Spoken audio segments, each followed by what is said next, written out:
Assalamualaikum warahmatullahi wabarakatuh. Sahabat, jumpa kembali dengan Bingkai Channel.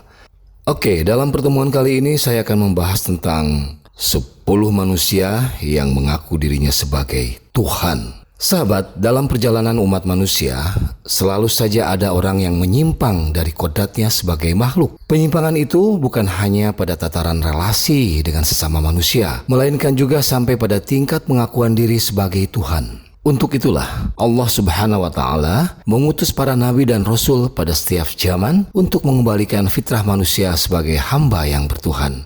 Berikut ini 10 manusia yang mengaku dirinya sebagai Tuhan. 1. Vaisherion. Sahabat, jauh di padang gurun Siberia, ada seorang pria tak waras bernama Vaisherion yang mengaku bahwa dirinya reinkarnasi Yesus Kristus. Dia lalu mendirikan dan memimpin gereja perjanjian terakhir di Rusia. Tentu saja gerejanya mengajarkan bahwa dia adalah reinkarnasi Tuhan, bahwa manusia harus lebih sering berjalan kaki dan menjadi seorang vegetarian untuk menahan diri dari keburukan lantaran dunia akan berakhir. 2. Ellen John Mailer. Pemimpin gerakan kebenaran ilahi di Australia ini bernama Ellen John Mailer dan menganggap dirinya sebagai iman saksi Yahwa. Selama periode 1 minggu, Mailer menemukan bahwa dia adalah reinkarnasi dari Yesus Kristus. Mailer bahkan mengaku menikah dengan reinkarnasi Maria Magdalena. Untuk menceritakan ajarannya, Mailer memiliki sebuah situs resmi. 3. David Shayler. Mantan jurnalis dan petugas intelijen militer Inggris bernama David Shayler ini sudah menghabiskan 15 tahun terakhir dalam hidupnya untuk membuat pernyataan omong kosong termasuk berbagai teori konspirasi dunia. Shayler mengumumkan bahwa dirinya adalah Tuhan pada 7 Juli 2007 yang siap melindungi Inggris dari berbagai teror dengan kemampuannya. 4. Warren Jeffs. Warren Jeffs ini telah keluar masuk penjara dalam waktu 10 tahun terakhir. Tudingan melakukan kejahatan kekerasan seksual diberikan kepada Jeffs lantaran dia dan pengikutnya melakukan hubungan seksual dengan orang di bawah umur. Bahkan, beberapa umat Jeffs mengakui dia sebagai Tuhan atau Presiden Amerika Serikat. Jelas bahwa Jeffs telah mencuci otak umatnya itu. 5. Jim Jones. Pendiri kuil rakyat dengan pusat di San Francisco ini terkenal dengan gerakan bunuh diri besar-besaran pada tahun 1978. Jim Jones mengakui bahwa dia adalah reinkarnasi dari Yesus, Buddha, Vladimir Lenin, dan tentunya Bapa Ilahi. Jones mengklaim ada lebih dari 900 orang yang sudah dia bunuh demi memuluskan langkah umatnya itu ke surga. 6. Leah Eden. Leah Aminuddin atau lebih dikenal sebagai Leah Eden adalah pemimpin sekte sesat yang bernama Kaum Eden yang sempat heboh di Indonesia tahun 1995.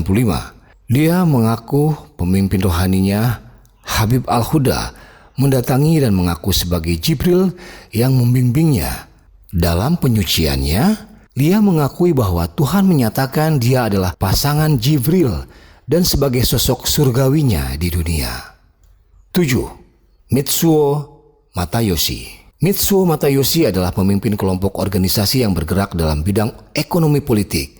Jika kamu percaya bahwa Matayoshi adalah Tuhan, kamu harus memilih dirinya dalam pemilu politik. Dan tak kenapa, banyak kandidat dari kelompoknya berhasil dalam pemilihan politik ekonomi di Jepang. Kebetulan aja kali. 8. Pangeran Philip. Dalam pembelaannya, Pangeran Philip tidak mengakui bahwa dia adalah Tuhan. Tapi di sebuah negara kepulauan Vanuatu, ada sekelompok yang mengaku bahwa Pangeran Philip adalah Tuhan. Meskipun Philip adalah keturunan langsung dari Ratu Victoria dan dihormati di 15 negara lainnya, namun Philip mengaku tak memiliki mujizat atau kekuatan supernatural. Diketahui bahwa kelompok sesat itu berawal dari John Fromcott yang menjadi penggerak sekte terlarang di kawasan Pulau Pasifik Selatan. 9. Rabbi Menachem Mendel Sanderson. Sanderson adalah seorang rabi terkemuka di ajaran Hasid. Di akhir hidupnya, dia dikelilingi oleh orang-orang yang percaya bahwa dia adalah sosok Mesias Yahudi. Meski sudah meninggal pada tahun 1994, pengikutnya percaya bahwa Schneerson akan kembali sebagai Mesias di akhir nanti. Anehnya, semasa hidup Schneerson justru tak pernah berkunjung ke Israel dan lebih menghabiskan waktunya di New York. 10. David Koresh. David Koresh mengklaim dirinya sebagai nabi terakhir pada tahun 1993. Aksi sekte ini memanas di kawasan Waco, Texas karena dikepung massa. Dalam pertemuannya dengan FBI itu, Koresh serta pengikutnya yang bernama Range Apocalypse berakhir miris. Bukannya bertahan sampai kiamat terjadi, mereka yang berjumlah 76 orang itu justru mati terbakar di dalam gedung. Mengenaskan. Mohon komen, like, dan subscribe-nya. Wabillahi taufiq wal hidayah. Wassalamualaikum warahmatullahi wabarakatuh.